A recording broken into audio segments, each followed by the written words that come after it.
హైదరాబాద్లో వరదలు వచ్చినప్పుడు బండి సంజయ్ గారు చెప్పారు, ఆటో పోతే ఆటో ఇస్తాం, లారీ పోతే లారీ ఇస్తాం, గుండు పోతే గుండు ఇస్తాం అన్నాడు. గుండు లేదు. బైక్ పోతే బైక్ ఇస్తాం అన్నాడు. గుండు పోతే గుండు ఇస్తాం అన్నాడు. గుండు లేదు, అరగుండు లేదు, గుండు సున్నా.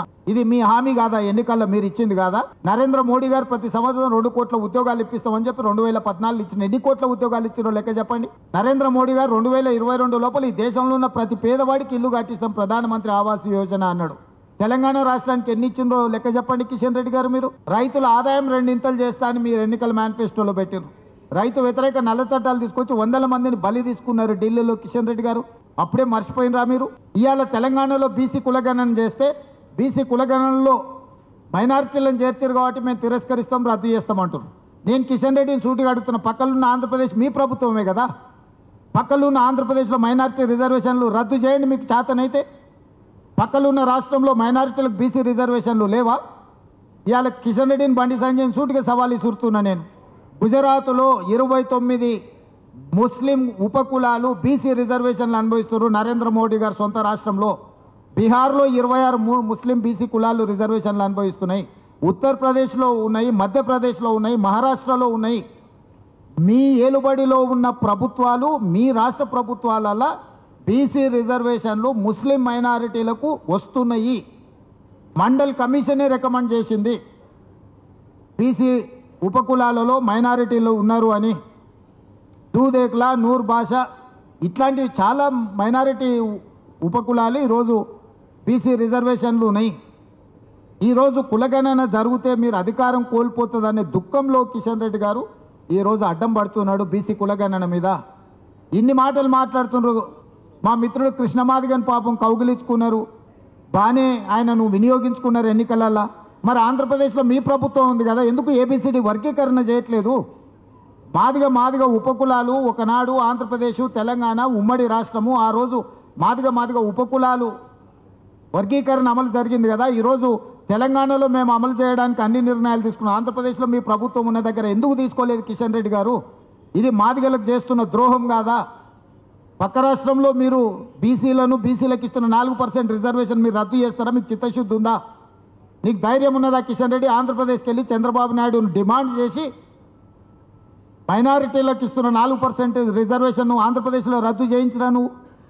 అంటే కేవలం భావోద్వేగాలను రెచ్చగొట్టి రాజకీయ ప్రయోజనం పొంది పబ్బం గడుపుకోవాలనే ప్రయత్నం తప్ప చిత్తశుద్ధి ఎక్కడుంది కిషన్ రెడ్డికి? కేంద్రంలో మా ప్రభుత్వం ఉంది కాబట్టి మేము బెదిరిస్తామని అనుకుంటున్నట్టున్నాడు కిషన్ రెడ్డి గారు. ఈ విధానం ఎక్కువ కాలం నడవదు కిషన్ రెడ్డి గారు. చాలామంది ఇట్లా వచ్చిండ్రు పోయిండ్రు బెదిరించిన వాళ్ళు. ఇవాళ మేము రాష్ట్ర ప్రభుత్వంగా ఓ బాధ్యత కలిగిన ముఖ్యమంత్రిగా ప్రధానమంత్రులను కేంద్ర మంత్రులను కలిసి రాష్ట్రానికి రావాల్సిన నిధుల మీద అనుమతుల మీద మేము ప్రయత్నం చేస్తున్నాం. ఒక్కరోజన్నా నువ్వు తోడొచ్చినవా? ఒక్కరోజన్నా మా ఎంబడి వచ్చి అవును నేను కిషన్ రెడ్డి ఇంటికి స్వయంగా ఢిల్లీలో వెళ్ళి రాష్ట్రానికి ఏమేం కావాలో నేను వారికి చెప్పి వివరించి వచ్చిన.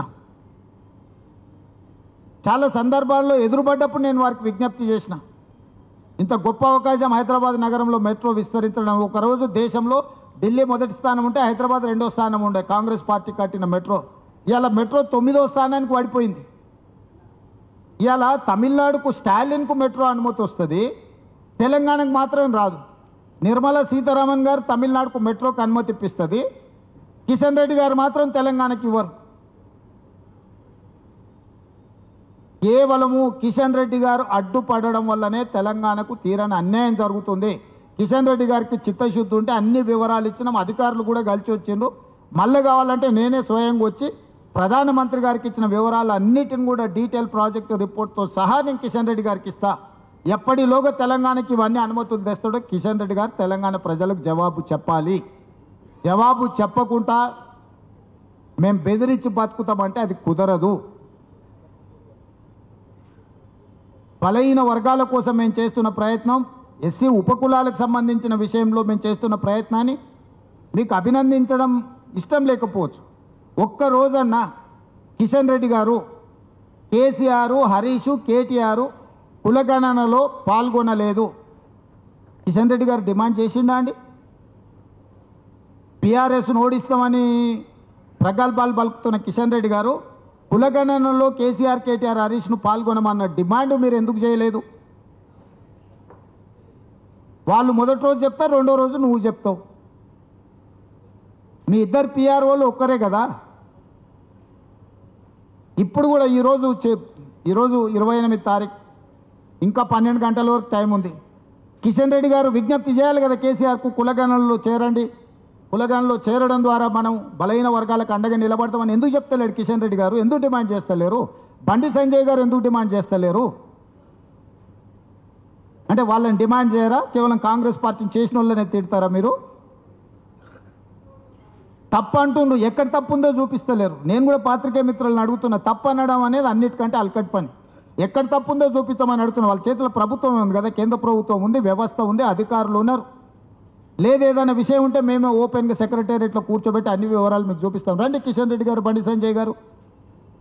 చిత్తశుద్ధితో చేసిన ప్రయత్నాన్ని 100 సంవత్సరాలలో జరగని ఒక గొప్ప విధానాన్ని కాంగ్రెస్ పార్టీ తీసుకొస్తే ఏదో రకంగా బీసీలకు అన్యాయం చేయాలన్న ఆలోచనతోని ఈరోజు కిషన్ రెడ్డి గారు చేస్తున్న ఎటకారపు పనులు కుదరవు. అందుకే ఈరోజు అన్ని విషయాలు కూడా ఈరోజు పార్టీ నాయకులతోని, రాష్ట్ర నాయకత్వంతో ఈరోజు ఈ సమావేశంలో చర్చించుకోవడం జరిగింది. రాబోయే రోజుల్లో గ్రామాన ఈ విషయాలన్నిటిని కూడా ప్రజలకు తెలియజెప్తాం. బీజేపీ బీఆర్ఎస్ చీకటి ఒప్పందంలో భాగంగా ఏ విధంగా ఈరోజు వాళ్ళు తెలంగాణకు అన్యాయం చేస్తుండో కూడా ప్రజలకు వివరించే కార్యాచరణను తీసుకుంటాం. తొందరలోనే గ్రామ స్థాయి నుంచి రాష్ట్ర స్థాయి వరకు పార్టీ నిర్మాణాన్ని చేపడతాం. గ్రామాధ్యక్షుల నుంచి రాష్ట్ర వర్కింగ్ ప్రెసిడెంట్ల వరకు పార్టీకి సంబంధించిన వాటి మీద చర్చ జరిగింది. పిసిసి ప్రెసిడెంట్, ఏఐసిసి ఇన్ఛార్జ్ గారు అందరి నుంచి సమాచారం తీసుకొని పార్టీ నిర్మాణంలో కూడా క్రియాశీలకంగా పార్టీ ముందుకు వెళ్తుంది.